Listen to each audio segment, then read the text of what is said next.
Good evening. This is Akashvani and I am Nishit Kumar with the news at 9.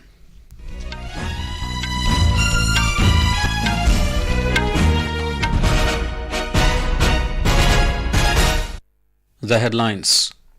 Prime Minister Narendra Modi to launch Mera Yuva Bharat Organization on National Unity Day on Tuesday. Mr. Modi says it will provide opportunity to youth to play active role in various nation-building events. In his Mann Ki Baat Programme on Akashvani, Prime Minister called upon the youth to learn about tribal personalities of the region and derive inspiration. Kerala on high alert after twin explosions in Kochi. Central agencies begin probe. Israel to allow more humanitarian aid to enter southern part of Gaza from Egypt. And in ICC Men's Cricket World Cup, India has set a target of 230 runs for England at Ekana Stadium in Lucknow.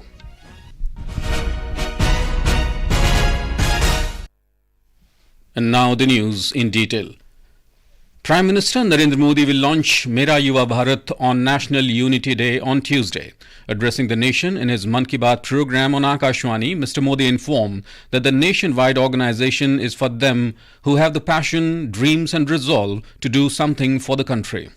31 अक्टूबर को एक बहुत बड़े राष्ट्रव्यापी संगठन की नींव रखी जा रही है और वो भी सरदार साहब की जन्म जयंती के दिन। इस संगठन का नाम है मेरा युवा भारत यानी माय भारत। माय भारत संगठन भारत के युवाओं को राष्ट्र निर्माण के विभिन्न आयोजनों में अपनी सक्रिय भूमिका निभाने का अवसर देगा। ये विकसित भारत के निर्माण में भारत की युवा शक्ति को एकजुट करने का एक अनोखा प्रयास है। Mr. Modi asked the youth to register on mybharat.gov.in and sign up for various programs. The website is about to be launched. Mr. Modi said that the culmination of Amrit Kalash Yatra will be marked in Delhi's Kartavya Path on the 31st of this month. Mr. Modi said the soil collected from every corner of the country under Amrit Kalash Yatra is now reaching Delhi. He said this soil will be put in an enormous Bharat Kalash and an Amrit Vatika will be built in Delhi. The Prime Minister stated that it will remain as a grand legacy of the Amrit Mahotsav in the heart of the country's capital. The Azadi Ka Amrit Mahotsav, which has been going on for the last 2.5 years across the country, will conclude on the 31st of October, the National Unity Day. On this day, the nation celebrates the birth anniversary of Iron Man Sardar Vallabhbhai Patel. Mr. Modi said Indians remember his incomparable role in integrating more than 580 princely states of the country. Every year on the 31st of October, the main function related to Unity Day is held at the Statue of Unity in Gujarat. Mr. Modi urged the people to organize Run for Unity programs and join in large numbers. The Prime Minister also paid tributes to former Prime Minister Indira Gandhi, whose death anniversary is on the 31st of October. Mr. Modi exhorted the countrymen to go vocal for local during this festive season in order to fulfill the dream of Atmanirbhar Bharat. Mr. Modi called upon people to source locally made items while shopping for Diwali in order to light up the lives of the sellers. He expressed happiness that Khadi witnessed record sales in Delhi on the occasion of Gandhi Jayanti. The Prime Minister also emphasized that the spirit for vocal for local must extend beyond festival shopping. He stressed that this vision is not limited to just buying goods from small shopkeepers and street vendors. Mr. Modi highlighted that India is becoming the world's biggest manufacturing hub today and many big brands are manufacturing their products in the country. He called upon people to adopt these products to give a fillip to Make in India by being vocal for local. He also asked people to insist on paying via the UPI digital payment system. Mr. Modi told listeners to share a selfie with a product or artisan on Namo app, preferably through a Made in India smartphone. He will share some of these posts on social media so that it can inspire others to go vocal for local. The Janjatiya Gaurav Divas will be celebrated on the 15th of November on the occasion of birth anniversary of Bhagwan Birsa Munda. Mr. Modi said Bhagwan Birsa Munda dwells in the hearts of all and people can learn true courage from his life. The Prime Minister said he wanted every person to be entitled to a life of dignity and equality and emphasized on living in harmony with nature. He observed that even today tribal people are dedicated to the care and conservation of nature. Tomorrow is the death anniversary of social reformer Govind Guru. The Prime Minister highlighted that Govind Guru had a very special significance in the lives of the tribal and deprived communities of Gujarat and Rajasthan. He paid his tributes to Govind Guru. He said that the anniversary of the Mangar massacre is observed in November. Mr. Modi saluted all those who were martyred in the massacre. The Prime Minister noted that India has a rich history of tribal warriors. Bharat भूमि पर महान तिलका मांझी ने अन्याय के खिलाफ बिंगुल फूंका था। सिद्धो कान्हू ने समानता की आवाज उठाई। हमें गर्व है कि जन योद्धा टंट्या भील ने हमारी धरती पर जन्म लिया। हम शहीद वीर नारायण सिंह को पूरी श्रद्धा के साथ याद करते हैं, जो कठिन परिस्थितियों में अपने लोगों के साथ खड़े रहे। वीर रामजी गोंड हो, वीर गुंडा धूर हो, भीमा नायक हो, उनका साहस आज भी हमें प्रेरित करता है। अल्लूरी सीताराम राजू ने आदिवासी भाई बहनों में जो अलग जगाई, उसे देश आज भी याद करता है। नॉर्थ ईस्ट में कियांग नोबांग और रानी गाइदिन्ल्यू जैसे स्वतंत्रता सेनानियों से भी हमें काफी प्रेरणा मिलती है।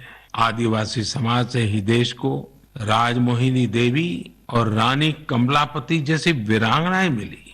देश इस समय आदिवासी समाज को प्रेरणा देने वाली रानी दुर्गावती जी की 500वीं जयंती मना रही है। मैं आशा करता हूं कि देश के अधिक से अधिक युवा अपने क्षेत्र की आदिवासी विभूतियों के बारे में जानेंगे और उनसे प्रेरणा लेंगे। Speaking about sports, Mr. Modi exuded pride that Indian players have achieved tremendous success in the Para-Asian Games. India has created a new history by winning 111 medals in these games. He also lauded the Indian team for winning 200 medals, including 75 gold medals, at the Special Olympics World Summer Games in Berlin. He said that this competition is a wonderful opportunity for athletes with intellectual disabilities to display their capabilities.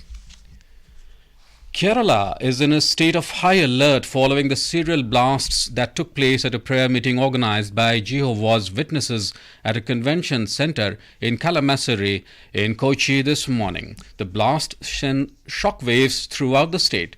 2 women lost their lives in the blast. State Health Minister Veena George said among those injured in the blast, the condition of 6 is critical, while 18 have been admitted to the ICU. Those in critical condition include a 12-year-old boy with 95% burns. She said a 14-member medical board has been constituted to take care of the treatment of those admitted in the hospital.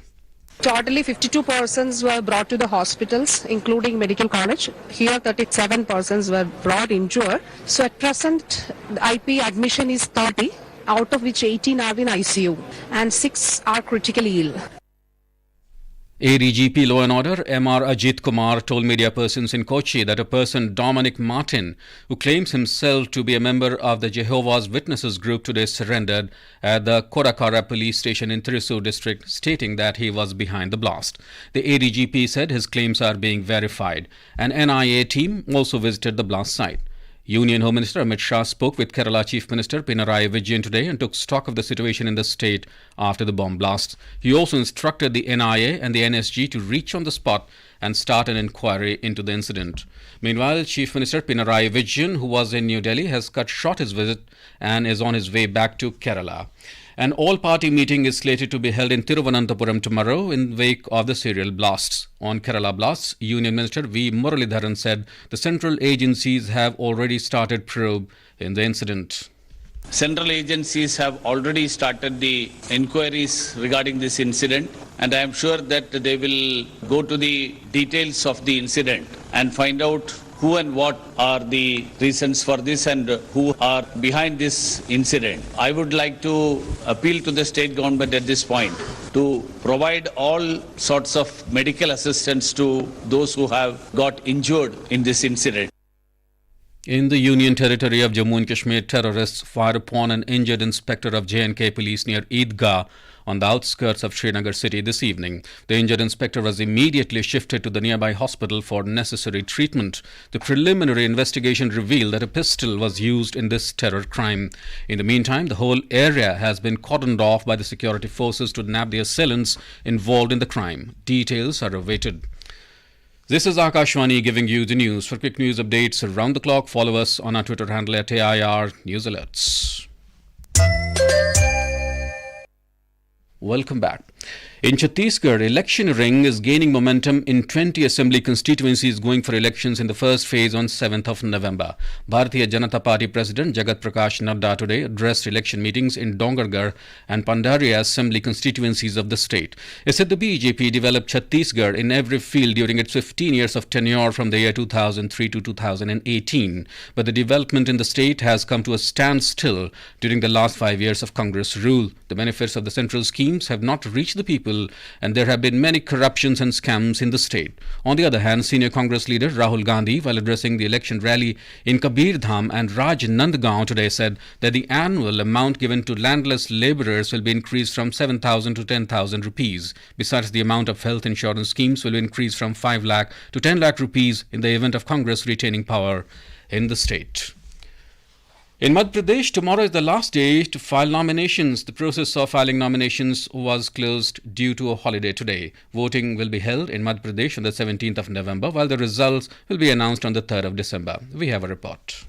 A total of 1,548 nomination papers have been submitted so far in Madhya Pradesh by the 1,343 candidates. The BJP also declared its remaining 2 candidates from Guna and Vidisha seat today. Pannalal Shakya has been the candidate from Guna and Mukesh Tandon from Vidisha. BJP has now declared candidates for all 230 seats in the state. Union Home Minister and senior BJP leader Amit Shah today gave the mantra victory in the meeting of leaders of Sagar, Shahdol and Rewa divisions. He said that every worker has to win their respective booth. From the Congress, former Chief Minister Kamal Nath and national spokesperson Ragini Nayak led the campaign. Congress held BJP responsible for rising inflation. Sanjeev Sharma, Akashvani News, Bhopal. In Rajasthan, the notification for the assembly election will be issued tomorrow. The process of filing nomination papers will also start from tomorrow. Nominations will be filed till the 6th of November. The election department has completed all preparations regarding nominations. Chief Electoral Officer of the state, Praveen Gupta, while addressing a review meeting of the district election officers, said that arrangements for scrutiny of nomination papers and uploading of affidavits in a timely manner should be ensured. Vice President Jagdeep Dhankar has called for convergence of all efforts to ensure a life of dignity for children with special needs. Mr. Dhankar said this while addressing a gathering at the inaugural ceremony of Higashi Autism School in New Delhi today. He appealed to everyone to forge a path towards a future where we make the world safe and meaningful for such category of children. It is the mother who takes the sole responsibility on her shoulders, sacrificing everything, every comfort, to ensure growth of the child. It is a divine duty and sublime service to humanity to ensure not only education but environment and ecosystem that affirmatively promotes growth of such children. Israel has said it will allow an increase in aid to Gaza in the coming days. A senior official of Israeli Defense Ministry said that in the coming week they are planning to increase dramatically the amount of assistance headed for Gaza from Egypt. The official called on Palestinian civilians to head to what he described as a humanitarian zone in the south of the territory. And in the ICC Men's Cricket World Cup, India is on the verge of victory as England is struggling to reach the target with 2 wickets in hand at Ekana Stadium in Lucknow this evening. Chasing a target of 230 runs, England were 116 for 8 in 33.3 overs. Batting first, India with 229 runs for 9 in stipulated 50 overs. After a disastrous start, captain Rohit Sharma consolidated the Indian innings with a gritty knock of 87 runs. And now, before we end the bulletin, the headlines once again. Prime Minister Narendra Modi to launch Mera Yuva Bharat Organization on National Unity Day on Tuesday. Mr. Modi says it will provide opportunity to youth to play active role in various nation-building events. In his Mann Ki Baat Programme on Akashvani, Prime Minister called upon the youth to learn about tribal personalities of the region and derive inspiration. Kerala on high alert after twin explosions in Kochi. Central agencies begin probe. Israel to allow more humanitarian aid to enter southern part of Gaza from Egypt. And in ICC Men's Cricket World Cup, India in a strong position as England struggled to reach the target of 230 with 2 wickets in hand at Ekana Stadium, Lucknow. And that's all in the news at 9. Good night.